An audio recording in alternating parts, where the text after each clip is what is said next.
Alright, 2 reviews to go on the home stretch, so let's make some mincemeat, or I should say mince metal, out of some ninjas and cyborgs.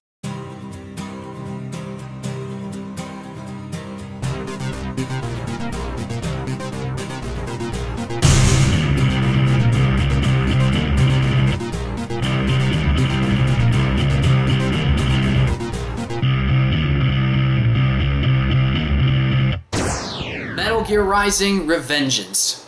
Now before we go into the details of the game, let me go ahead and set up the context for this review as well.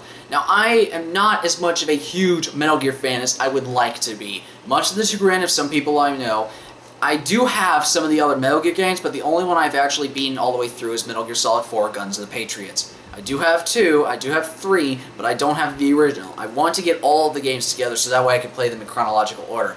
However, I'm also a big Platinum Games fan. I have been a fan of their work ever since Mad World and Bayonetta. I've always enjoyed their stuff. They seem to know everything about making an over-the-top, really insane action title. And I just love how they're so unapologetic in just saying, no, we want to make games fun, but we also want to make them entertaining and enthralling, and it's just very cathartic to play, and just a good stress relief when it comes to this game. So when I originally heard that Raiden was going to get his own game and Kojima was going to direct it, I originally thought, awesome! I wanted to see Raiden get his own game, because even though he is pretty much the main character in 2. Because from playing 4, I really enjoyed his character. I really enjoyed what he was and how he acted in the story. And so, the fact that he got his own spin-off game, I was thinking, great, this will be a fun time for him to develop and have a good, and just enjoy the character by himself. But with all the development problems the game was going under, I was worried that it was going to get cancelled. Luckily, Kojima threw it over to Platinum Games and said, hey, would you guys mind taking a crack at this, considering we can't make this work? And Platinum Games was like, sure, we'll give it a shot. And holy crap, I've never seen a game come back so far from being built up from scratch. And given the fact this is supposed to be a straight-up hack-and-slash action game, I could not think of a better developer to hand this off to. I mean, Platinum is pretty much one of my favorite companies working out of this generation. Now, I have heard concerns that this game is not as stealthy as the original Metal Gear games, which is a fair statement because it is not. It's meant to be an action game. But the point is that this game is meant to be a spin-off in the Metal Gear Solid storyline. It's not meant to be part of the storyline, it's just taking place around the same time or a little bit after it. Specifically 4 years afterwards. So let me go ahead and describe the story a little bit. Now, as I just described, the story takes place around 4 years after the end of Metal Gear Solid 4 Guns of the Patriots. And the story follows Raiden, who is working for a PMC, or private military corporation, called Maverick. And while he is on an assignment protecting the African Prime Minister, he is attacked by several augmented super cyborgs who are working for another PMC called Desperado. During this assignment, unfortunately, the African Prime Minister gets killed and he is severely injured. Now augmented with a new cybernetic body, he goes out and hunts these cyborgs while also figuring out the intentions of what exactly Desperado is up to. And don't worry, I'm trying not to give any spoilers in this one, just like I did in my other reviews, but this one, you find out most of this stuff within the first 10 to 20 minutes of the game, so no major spoilers to worry about, folks. Now to finally go into my pros and cons with this game, because there are a few of them. Now, as this is straight up an action game, and it's a Platinum Games title, you would expect that the action is going to be very intense and over the top and a lot of fun. And does it do that in this game? Absolutely. This is balls out crazy Platinum Games action. It is so cool to watch their action just go full force, and it's just, I can't describe their action, it just feels very cathartic, where it's just like, it's all the crazy action fantasies that you would think about doing. I was like, well, I want to run down this clock tower while dodging missiles and then jumping into this giant robot and cutting into pieces, which you pretty much do in the course of this game, which is one of the boss battles. Again, try not to spoiling, but that's just something you get to do. It's really crazy and a lot of fun. Here's a couple of other examples of a crazy action scene. For example, during the first 10 minutes or so, again, during the first 10 minutes of the game, he fights a Metal Gear. Yeah, an actual Metal Gear.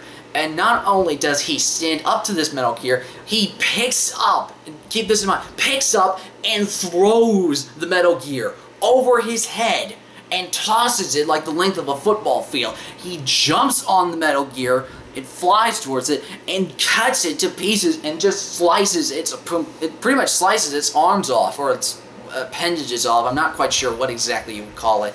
And he just wastes it. It is so cool, and it feels so satisfying to do something like that. I was like, I wonder if I could ever do something like that. Luckily in this game, you do it. And so another example is that whenever you're fighting something along the lines of like a helicopter, which is a kind of a basic or a little bit more of an advanced enemy in the game, you can jump on its missiles. Yeah, you jump on its missiles and dice a helicopter to pieces and get up close and personal with it. The way Raiden uses his sword and the way he uses his ninja abilities is absolutely insane. I mean, having that sword makes you pretty much invincible. He pretty much cuts everything on the battle to pieces. And of course, with every action game, what is perfect complement for something like that? That's right, a really rockin' soundtrack. This game, oh man, let me just say this. If you have a surround sound system of any kind, or headphones that allow you to do surround sound, put those things on and put them at maximum, because the sound in this game is crazy, especially the music. It has that sweet metal slash rock slash techno vibe to it, but it all works for this game. I mean, Platinum Games has a great track record of making soundtracks that work perfectly with the complement style of the gameplay and the atmosphere that they're going for, and it works very, very well. Now, even though this is not meant to be a stealth game like the other Metal Gear Solid games, there are stealth-ish segments in the course of the gameplay where maybe you have to defend or protect a civilian from being executed from your enemies. And so, just like a ninja would have to be, you have to be quick, methodical, and deadly. And so, while the segments in the stealth aspects may not be as refined or much of a focus as the original Metal Gear games, or at least my own experiences from 4, because I try to be really, really stealthy in that, the stealth segments, for what this game was trying to do, they do work. And some might complain, it's like, no, you don't do stealth in this game. Trust me, you can do stealth. There are ways you do stealth. In fact, it works in your favor if you do stealth, because if you, say, alert your enemies to your presence, they will send more enemies your way, and it makes things more difficult for you. But there are certain segments where you can pretty much take out an entire room of enemies all by yourself without them ever being alerted to your presence, and it feels just as satisfying than just going in full force and just dicing up everybody to pieces. Trust me, it's really satisfying. It makes you feel like a ninja, and it also makes you feel like a badass. Two things I'm pretty sure everyone wants to feel like all the time. Not only does the soundtrack and the gameplay and the action just kick all sorts of ass, but Raiden himself is not only as fun to play as, but he's also fun to watch. In that, okay, trying again not to spoil, is that there are certain aspects of Raiden's past that come up during the course of the game that are brought up to him, and he has to come into conflict with, or maybe embrace, in order to survive his current predicament. And some of those aspects may frighten him, or maybe he loves them or hates them. I really don't want to give away what's going to happen to him or what happens to him through the course of the game. But let's just say it's very interesting and makes him much more of a three-dimensional character than I originally would have suspected from a Platinum Games title, and that I gotta respect. Now, with all that said, there are a couple of problems that I do have with this game. The first problem I have is regarding some of the boss battles. Now, let me be clear, the boss battles are incredibly fun to fight. I mean, they are a great challenge, but during the latter half of the game, they become insanely infuriating. Especially the last boss battle, which had me going, ah, ow, like that for the past 15 minutes. I'm serious, it was so frustrating. And I was just forced to sit there in my thoughts on my couch and just look at this going, okay, what exactly am I doing wrong? What part of the gameplay am I just ignoring or am I forgetting? And once I actually did figure it out though, it was so satisfying to I spent at least a good 5 minutes just dicing the last boss to pieces just to make him pay for all the frustration he put me through.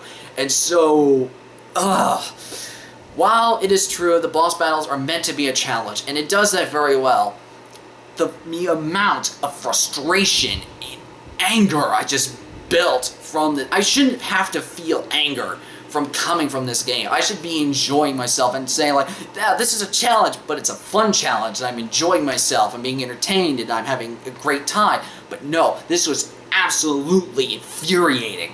So while I did enjoy fighting these bosses, I can't ignore the fact that these are incredibly frustrating, and maybe even more so to play against for other people who are more normal physical circumstances. I mean, for me personally, it was insanely hard, and when I finally able to defeat the last boss battle, man, was it satisfying.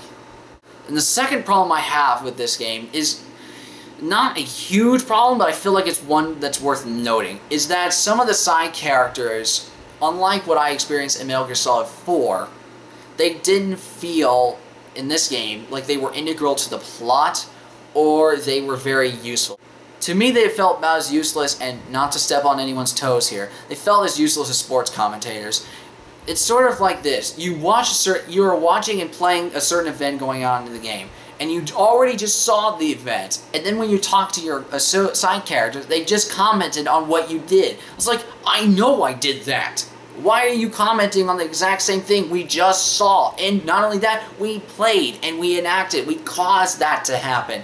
It just felt completely useless. And not to mention, you kind of just don't care about them. You never really find out much about them unless you willingly go onto the codec.